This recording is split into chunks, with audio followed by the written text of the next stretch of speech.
हर खबर पर होगी आपकी पकड़। डाउनलोड कीजिए एबीपी लाइव ऐप। नमस्कार, मैं हूं सुमित अवस्थी, साथ का पंच आप देख रहे हैं। इस वक्त की सबसे बड़ी खबर पश्चिम बंगाल से आ रही है, जहां बीजेपी के अध्यक्ष जेपी नड्डा की गाड़ी पर आज हमला हुआ। उनके काफिले पर पत्थर चले हैं। जेपी नड्डा कोलकाता में है, प्रेस कॉन्फ्रेंस करने वाले हैं। ये सीधी तस्वीरें आप इस वक्त कोलकाता से देख रहे हैं। जेपी नड्डा के साथ आपको कैलाश विजयवर्गीय, मुकुल रॉय, इन तस्वीरों में राहुल सिन्हा, दिलीप घोष दिखाई दे रहे हैं। सुनते हैं। পাথরটা তো ছোড়া হলো এবং অনেকেই খুব গুরুতরভাবে আহত হয়েছে। এটা ভাগ্য ভালো যে নাড্ডাজির যে গাড়িতে চড়ছিলেন সেখানে ওটা বুলেট প্রুফ কাঁচ ছিল, তা না হলে আজকে খুব গুরুতরভাবে আহত হতেন। এই সব পরিপ্রেক্ষিতেই আজকের এই প্রেস কনফারেন্সটা। इस वक्त प्रेस कॉन्फ्रेंस शुरू होने वाली। आज दिन में एक तस्वीर आई थी जब जेपी नड्डा अपने कार के काफिले में जा रहे थे डायमंड हार्बर की ओर, उस कॉन्स्टिट्यूंसी की ओर जहां पर उनको अपना भाषण देना था। उनके कार के काफिले पर पत्थरबाजी हुई। बीजेपी चल रहे थे, उनको भीड़ ने घेरा। ये देखिए, तृणमूल कांग्रेस का झंडा इस इलाके में दिखाई दे रहा है। टीएमसी के झंडे लिए कुछ लोगों ने बीजेपी के कार्यकर्ताओं पर पहले हमला बोला, उनको घेर कर मारने की कोशिश की और यहां तक कि बीजेपी के अध्यक्ष जेपी नड्डा की कार पर पथराव किया। भारतीय जनता पार्टी के प्रभारी कैलाश विजयवर्गीय भी इस काफिले में साथ में थे। उनकी गाड़ी पर भी जोरदार पत्थर आकर लगा है। वो वीडियो जो कैलाश विजयवर्गीय के ऊपर पत्थर मारने वाला है वो काफी वायरल भी है। वो तस्वीर अभी आपको दिखाई देगी। कैलाश विजयवर्गीय की गाड़ी के भीतर ईंट के पत्थर दिखाई दिए।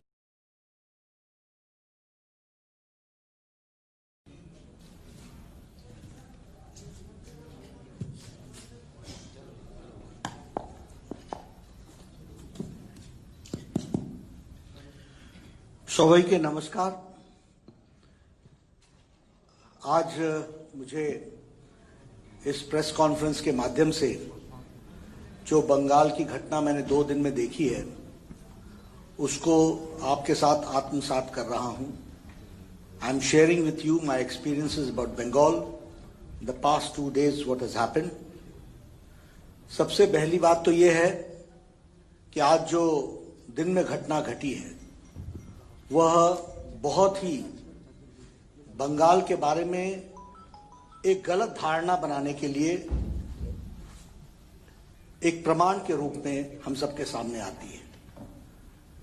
साफ दिखता है कि यहां लॉलेसनेस है, अराजकता है, असहिष्णुता है, इनटॉलरेंस है और पॉलिटिकल डिबेट के लिए कोई भी स्थान नहीं है।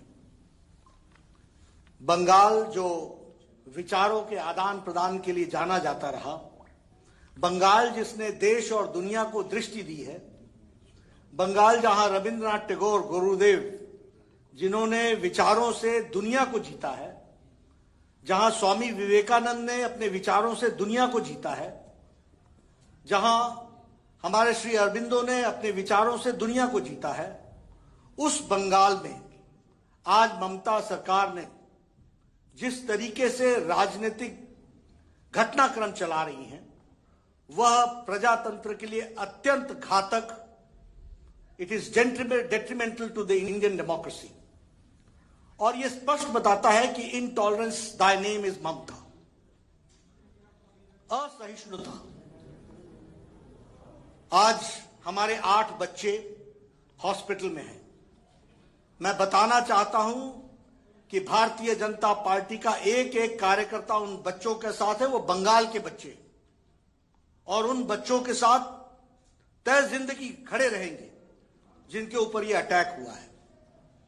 आज आप मेरे बुलेट प्रूफ व्हीकल पर देख सकते हैं, बाहर के विंड स्क्रीन में the impact of the brick. It was because of bullet proof vehicle that I was saved. But Kailash ji का बायां हाथ फ्रैक्चर भी हुआ और जिस तरीके से इनकी गाड़ी को आप देखिए, कोई शीशा नहीं बचा है। पत्रकार हमारे साथ थे, they must have scene.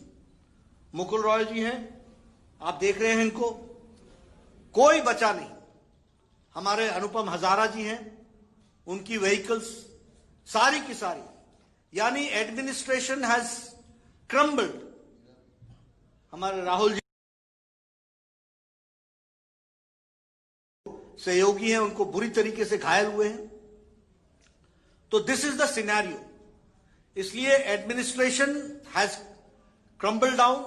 There is no administration, प्रशासन नाम की कोई चीज नहीं है। राजनीतिक विद्वेष के साथ काम चल रहा है। क्या हम ऐसे ही बंगाल की कल्पना करते हैं? क्या यही रविंद्रनाथ टैगोर का बंगाल था जहां विचारों का आदान प्रदान होता था? क्या यही श्यामा प्रसाद मुखर्जी का बंगाल है, जिस श्यामा प्रसाद मुखर्जी ने इस बंगाल को विभाजित होने के साथ साथ बंगाल को बचाया, जहां पाकिस्तान ने का विभाजन करने में वो सक्षम रहे, और उन्होंने जम्मू कश्मीर में भी जम्मू कश्मीर को बचाने के लिए अपना बलिदान दिया। ऐसे जहां इंटरैक्शन होते रहे, पॉलिटिकल डिस्कोर्स होते रहे, पॉलिटिकल डिबेट्स होते रहे, क्या आज इस तरीके की कल्पना ममता जी की सरकार के द्वारा किया जा रहा है कि there will be no debate, there will be no discussion? मैं ममता जी को बताना चाहता हूं कि हमारा एक एक कार्यकर्ता सभी कंस्टिट्यूएंसीज में जाकर के भारतीय जनता पार्टी के लिए काम करेगा, कमल खिलाएगा और विचारधारा के आदान प्रदान से लोगों का दिल जीतेगा। इसके लिए हम काम करने वाले हैं। हम इस तरीके की घटना को कभी सहने वाले नहीं हैं।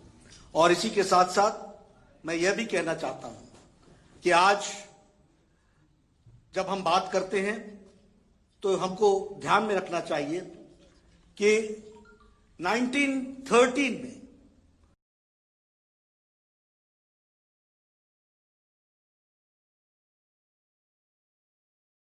और नोबेल प्राइज में जो गीतांजलि लिखी थी, उसमें उन्होंने कहा था कि जब सर ऊंचा रहता है और विचारों से कोई डरता नहीं है तो वह सबसे उत्तम स्थिति होती है। उन्होंने अंग्रेजी में लिखा था, which said, where the mind is without fear and the head is held high, today the head is down and people of Bengal are full of fear. यह स्थिति आज आकर के खड़ी हुई है। आज अंतर्राष्ट्रीय ह्यूमन राइट्स डे है। यह ह्यूमन राइट्स का जीता जागता जो तस्वीर आज बंगाल में मुझे देखने को मिली, मैं तो छात्र आंदोलन से निकल करके आया हूं, मैं तो ये सब चीजों को देखता आया हूं। इससे हम रुकने वाले नहीं हैं। लेकिन this speaks volumes about the mentality of Mamata ji. उनके विचार, उनके सोच के बारे में यह बताती है। इसको भी हमको समझना चाहिए। आज जब हम इस बात की चर्चा कर रहे हैं तो मुझे बताया गया कि ममता जी ने कहा कि मैं विवेकानंद के हिंदुइज्म को मानती हूं। यह उनका आज वक्तव्य आया है। विवेकानंद जी के हिंदुइज्म का शायद पढ़ने लिखने का शौक कम है, इसलिए जानकारियां कम है ममता जी को। शिकागो के भाषण में हमारे स्वामी विवेकानंद जी ने कहा है कि I am proud to belong to a religion which has taught the world tolerance and universal acceptance. ये स्वामी विवेकानंद जी ने कहा है। और उनकी जो दृष्टि है और दिशा है वो हम सबको मालूम है कि वो किस तरीके से सोच रही है। तो ये विषय मैं आपके सामने इसलिए रखना चाहता हूं। अभी मुझे बताया गया कि उन्होंने मेरे बारे में बहुत सारी संज्ञाएं दी हैं और बहुत सारे विचार दिए हैं और बहुत सारी शब्दावली दी है। ममता जी, ये आपके संस्कारों के बारे में बताता है। This speaks about your culture and this is not Bengali culture. We are proud to adhere to the Bengali culture. हमारे प्रधानमंत्री जी कहते हैं कि बंगाल की सुंदर भाषा, बंगाल की सबसे अच्छी संस्कृति, बंगाल की महान संस्कृति, बंगाल सर्वाधिक मृदु भाषा है। और ममता जी प्रधानमंत्री जी के लिए भी जिस शब्दावली का प्रयोग करती है वह बताता है कि ममता जी ने बंगाल को कितने नीचे ले गई। It speaks volumes. और दुख होता है, बंगाल हम सबका है। बंगाल हमारा सोनमार बंगाल, बंगाल के लिए हम सब लोग गौरवान्वित होते रहे। देश गौरवान्वित करता रहा है। आजादी की लड़ाई हो या सांस्कृतिक लड़ाई हो या रिलीजियस रिवाइवलिज्म हो, कोई भी हो, उसकी शुरुआत की जन्मस्थली बंगाल रही है। लेकिन आज जिस ममता जी ने बंगाल को जिस लो लेवल पर ले आकर के खड़ा किया है, यह सच में बहुत ही चिंताजनक बात है। और मैं मानता हूं कि आने वाले समय में चुनाव में लोग ममता जी को नमस्कार कहने वाले हैं और भारतीय जनता पार्टी का कमल खिलेगा।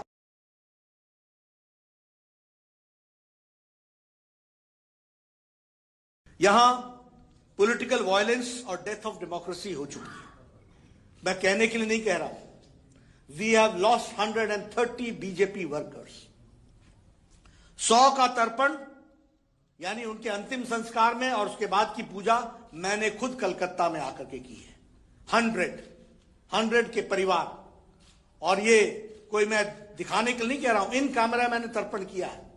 सारे परिवार के सदस्य वहां उपस्थित थे।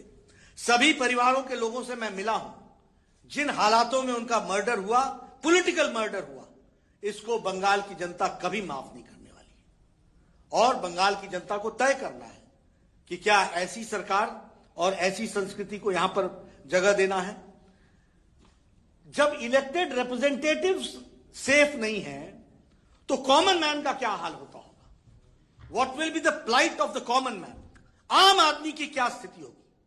लॉलेसनेस, अराजकता चरम सीमा पर है। एडमिनिस्ट्रेशन, मैंने पहले कहा, कोलैप्स कर चुका है। हमारे एमएलए देवेंद्र नाथ रे, बप्पी घोष, पूरन चंद्र दास, गौतम पात्र, सुदर्शन परमाणिक, शेख लियाकत, गणेश रॉय, शंभारू बर्मन, दीपक मंडल, मनीष शुक्ला, ये सब पिछले 2 महीने में इनका मर्डर हुआ है। इन द पास्ट 2 मंथ्स मैंने सिर्फ आपके सामने 7-8 नाम गिनाए। ऐसी संख्या और श्रृंखला 130 की। ये बंगाल की सभ्यता और राजनीतिक सभ्यता का सूचक है क्या? ये ममता जी के राजनीतिक कार्य करने का तरीका है क्या? बंगाल की जनता को तय करना पड़ेगा और मैं उनसे निवेदन करूंगा कि ऐसी सरकार को लॉक स्टॉक एंड बैरल इनको विदा करना चाहिए और ऐसी सरकार भारतीय जनता पार्टी के उसमें बनानी चाहिए जिसमें सबका साथ, सबका विकास और सबका विश्वास को लेकर के चले। जब हम भ्रष्टाचार की बात करते हैं तो cut money is the order of the day. Cut money जीवन का तरीका हो गया है वेस्ट बंगाल में। और टोलाबाजी और सिंडिकेट में भी बालू सिंडिकेट और कोयला सिंडिकेट, ये जिसको बोलते हैं कि यहां लूट हो रही है, लूट और राजनीतिक संरक्षण में हो रही है। ममता जी के द्वारा डायरेक्टली संरक्षण में हो रही है। तो इसलिए टोलाबाजी भी हो रही है, कटमनी भी हो रहा है, सिंडिकेट भी हो रहा है, कोयला और बालू पर सिंडिकेट चल रहा है। और तो और मुझे दुख के साथ कहना पड़ता है कि कट संस्कार पर भी देना पड़ रहा है बंगाल। किसी को लगती हो तो चैलेंज कर देना, लेकिन अंतिम संस्कार के लिए भी पैसे और घूस और उसके लिए भी ब्राइब चल रहा है, वो हमको समझना चाहिए। ममता जी क्या कहती हैं? 75% बीजेपी, 75% टीएमसी को कटमनी दो, 25% अपने आप रख लो और लोगों की छुट्टी कर दो। ये संस्कार है, ये बातचीत। उसी तरीके से अभी कहा गया कि ममता जी द्वारे द्वारे, पहले ममता जी वारे न्यारे, अब द्वारे द्वारे और चुनाव के बाद फिर वारे न्यारे। लेकिन बंगाल की जनता अब छोड़ने वाली नहीं है। द्वारे द्वारे घूमो, चाहे जैसे घूमो, आपको बंगाल की जनता छुट्टी देने वाली है। जमीन आपकी खिसक चुकी है, यह हम आपको बताना चाहते हैं। कोविड का ट्रेजेडी हुई। Modi ji is known for the management of Covid management and Mamata is known for mismanagement of Covid. कोई मैनेजमेंट नहीं। आपने देखा टेलीविजन पर, आपने दिखाया किस तरीके से हॉस्पिटल्स में डेथ रिपोर्ट नहीं हो रही थी, केसेस रिपोर्ट नहीं हो रहे थे। सेंट्रल टीम को कलकत्ता के हॉस्पिटल में घूमने नहीं दिया गया। और उसके साथ साथ आपको पता है राशन में चोरी, आपको पता है कि किस तरीके से उस समय अम्फान में भ्रष्टाचार किया गया। कलकत्ता हाईकोर्ट ने क्या कहा?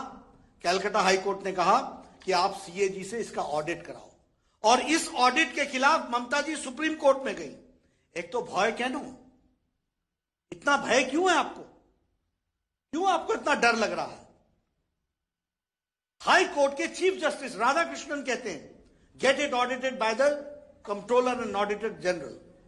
ये पब्लिक मनी है और 1000 करोड़ रुपए प्रधानमंत्री जी ने एडवांस दिया, 1200 करोड़ रुपए बाद में दिया गया, लेकिन कोई हिसाब किताब नहीं, और जो पैसे मिले वो टीएमसी के कार्यकर्ताओं के अकाउंट में मिले।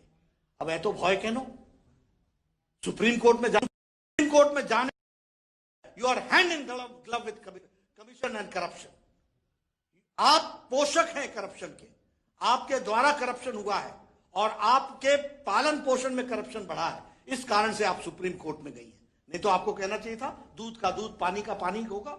और प्रशासन में प्रशासक जो होता है उसको he should not only be honest, he should look to be honest. Here Mamta ji looks to be dishonest and is dishonest. This is what I would like to say. The activities show, ये बताती हैं कि किस तरीके का हाल चाल बना करके रखा है टीएमसी की सरकार। चाल चोर सरकार, त्रिपाल चोर सरकार, राशन चोर सरकार, ये टीएमसी की सरकार के सिनोनिम्स हैं, ये सरकार के पर्यायवाची शब्द है। चौल चोर, त्रिपाल चोर, राशन चोर, क्या हाल बना करके रखा है। और पहले क्या कहती थी, मां माटी मानुष, और आजकल क्या कहती हैं, तानाशाही, तुष्टीकरण और टोलाबाजी। ये आज की स्थिति बन गई है। मित्रों, हमारा बड़ा स्पष्ट कहना है कि ऐसी सरकार, मैंने पहले कहा, अभी आपको पता है फार्मर्स के विषय पर प्रधानमंत्री जी ने प्रधानमंत्री किसान सम्मान निधि में 10 करोड़ लोगों को 2-2 हजार रुपए और 6,000 रुपए साल का 3 किस्त में देने का तय किया। अप्रोक्सीमेटली 70 लाख किसान बंगाल के इससे वंचित हैं, 70 लाख लोग वंचित हैं, उनको यह पैसा नहीं मिल रहा है। और ममता जी क्या कहती हैं, ये सीधे हमको दो। और मोदी जी और हमारा क्या कहना है कि यह सीधे किसान के खाते में जाएगा, उसके अकाउंट में जाएगा। और ममता जी कहती है আমাকে দিয়ে দাও, আমাকে দিয়ে দাও, कटमानी कटमानी कटमानी। ये कटमनी का तरीका है जिसको हमको समझना चाहिए। उसी तरीके से आयुष्मान भारत, लगभग 4,67 lakh people are deprived of 5 lakh health coverage per year per family, 5 lakh per year per family. And कितने लोग, 4,67 लाख। आज 1,31 lakh people have taken the benefit all India wide. 15,500 crores have been spent for, खर्च हो चुके हैं गंभीर बीमारियों की। लेकिन बंगाल के गरीब लोग, और कौन आते हैं इसमें, रेड़ी वाला, फेड़ी वाला, रिक्शा वाला, ठेला वाला, टैक्सी वाला, मेड सर्वेंट जो घर में काम करती है, जो घर में काम करने वाले हैं, जो चौल में काम करने वाले हैं, ऐसे गरीब लोग जो पल्लेदार हैं, जो अनाज की बोरियां उठाते हैं सब्जी मंडी में, उनके लिए बाय प्रोफेशन है, ये कास्ट से नहीं है, बाय प्रोफेशन। 12,74,00,000 परिवार, 55 करोड़ पीपल को ये 5 लाख रुपए का फैमिली का पर ईयर का बेनिफिट है हेल्थ में, गंभीर बीमारियों के लिए 2000। लेकिन यहां होबे ना होबे ना होबे ना होबे, जरूर होबे। मार्च महीने के बाद, मई महीने के बाद होगा, बीजेपी की सरकार आएगी, उसके बाद होबे। तो ये बात मैं आपके साथ शेयर करना चाहता हूं। इसके साथ साथ अगर मैं बिहार के अभी चुनाव की बात कहूं तो मैं आपसे एक बात कहना चाहता हूं। अभी चाहे बिहार का चुनाव हुआ, चाहे कर्नाटक का चुनाव हुआ, चाहे दुबाका का धमाका हुआ, चाहे उत्तर प्रदेश का चुनाव हुआ, और चाहे मैंने बताया मध्य प्रदेश का चुनाव हुआ, सभी जगह परिवार की पार्टियों को लोगों ने नकार दिया है और भारतीय जनता पार्टी को सपोर्ट किया है। और यही हाल बंगाल में भी होगा। यहां भी पारिवारिक पार्टी को लोग नमस्ते कहेंगे और डेवलपमेंट के लिए मोदी जी के साथ डबल इंजन की सरकार को सपोर्ट करेंगे। आज जो घटना घटी है वह ममता जी के फ्रस्ट्रेशन की, बौखलाहट की कहानी है। उनको दिख गया है कि जमीन खिसक चुकी है और जिस शब्दों का वो प्रयोग कर रही है, जिस शब्दावली का प्रयोग कर रही है, मुझे वो शब्द रिपीट करने में भी शर्म आती है। एक बंगाल के चीफ मिनिस्टर को शायद मालूम नहीं है कि इस पद की गरिमा क्या होती है, इसकी गरिमा को कैसे संभाल के रखा जाता है। और ये बंगाल, जैसे मैंने कहा, कैसा बंगाल बनाना चाहते हो? ममता जी का बंगाल बनाना चाहते हो? श्री अरविंदो का बंगाल बनाना चाहते हो? श्यामा प्रसाद मुखर्जी का बंगाल बनाना चाहते हो? सुभाष चंद्र बोस का बंगाल बनाना चाहते हो? मैं आपके साथ बड़े स्पष्ट शब्दों में कहना चाहता हूं, भारतीय जनता पार्टी कमिटेड है। हम आने वाले समय में डबल इंजन की सरकार बनाएंगे। जेपी नड्डा के लगातार बड़े हमले ममता बनर्जी पर, तृणमूल कांग्रेस के अध्यक्ष हैं, पश्चिम बंगाल की मुख्यमंत्री। हालांकि पलटकर ममता बनर्जी ने भी उल्टे आरोप बीजेपी पर लगाए हैं कि जो हमला हुआ वो बीजेपी ने खुद अपने ऊपर कराया था, हमदर्दी बटोरने के लिए, टीएमसी को बदनाम करने के लिए। बंगाल का चुनाव वाकई में बवाली होने वाला है और उस पर लगातार एबीपी न्यूज की नजर बनी हुई है।